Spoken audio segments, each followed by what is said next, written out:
We have some breaking news here on the channel this morning regarding UFL ownership.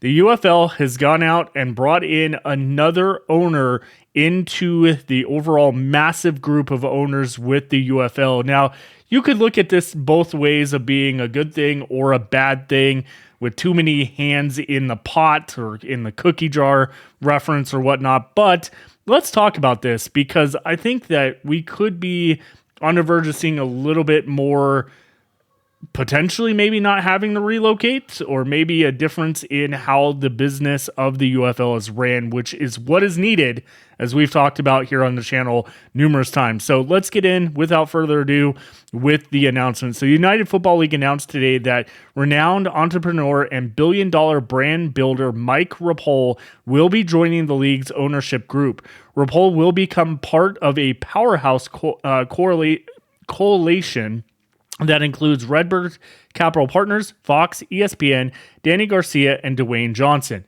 The announcement was jointly made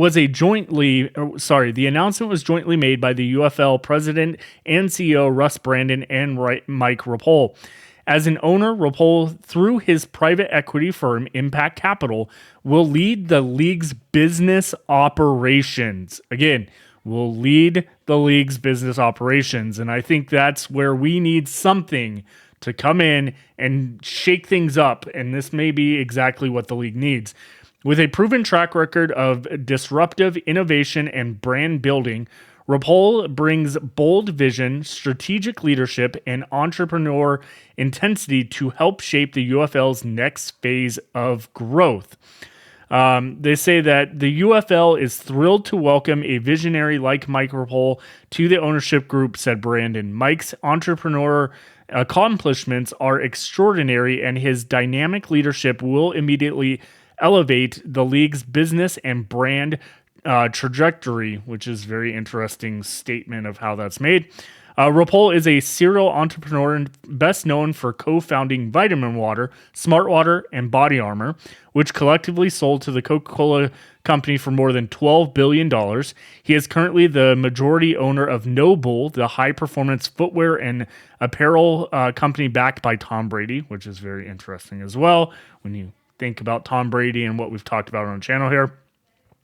The owner of Junkless, a better-for-you snacking brand, and founder of Rapole Stable, one of the top horse racing stables in the world, home to 6 champions and multi-breeders Cup and Belmont Stakes winners.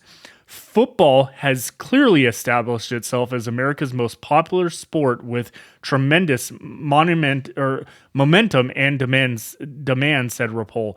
There's no better time than now to build a strong, sustainable spring league that unites players, teams, and fans.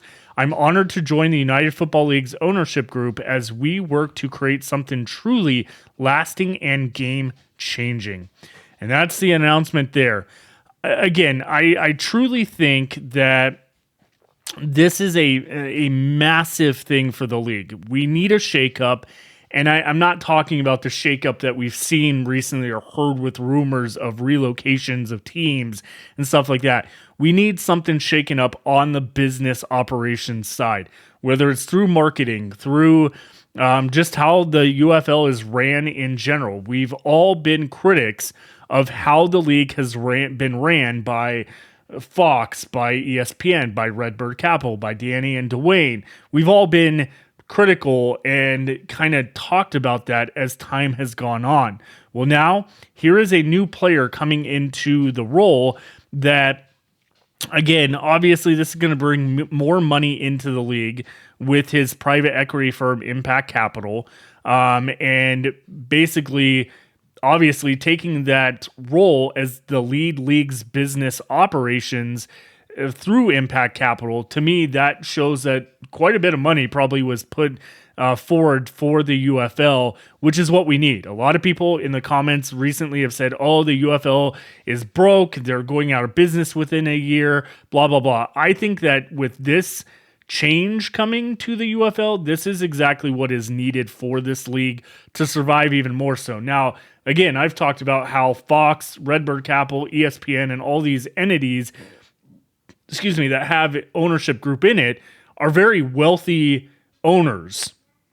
between multi-billion dollar companies, investment firms, and stuff like that, that you would think they'd be able to handle a league, but clearly we have not seen that. So bringing Rapole on does bring a different perspective into it, and him overseeing and Impact Capital overseeing business operations could kind of a little bit slow down the overall perspective that, Redbird Capital is in charge of everything in business. And a lot of people have been saying that getting rid of the USFL side of things was a Redbird Capital thing. They're going to ruin this league. I don't think that's ever been the case, but, everyone has their personal opinion on this.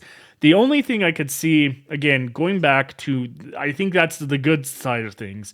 The bad side of this I could see is, again, too many owners or hands in the cookie jar to run a league. When you get too many people, there's too much stuff that essentially at that point is happening where decisions are not being made accurate or with things in mind. There's knee-jerk reactions like we've seen with potentially the relocation of teams once we get some information about that. And then, of course, just the overall perspective of someone else now into the cookie jar that could have oh, I don't like that, so we're not doing that, because of course they will lead the league's business operations, whatever that means.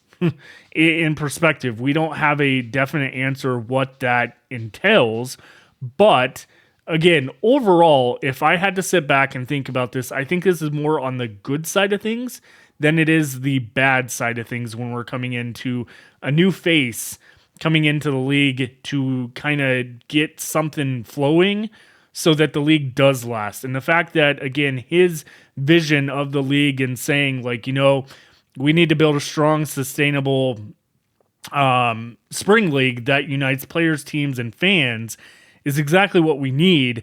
But again, the league needs to address very quickly this whole relocation stuff, because I think as much as there's no better time than now, as he says, to build a strong, sustainable spring league that unites players, teams, fans, the best way to not unite fans is to get rid of locations and relocate them when you could actually build off of that. Now, of course, we've talked about Memphis. I don't think that necessarily could be a good team. I think that could be a team to relocate. But when it comes to Michigan, when it comes to Houston even, I mean, you could relocate them, get rid of 3 teams in Texas. But again, the Stallions, the Panthers, I don't think you need to relocate those 2 teams. And I've said it kind of all along. So let me know in the comments what you think about this developing story.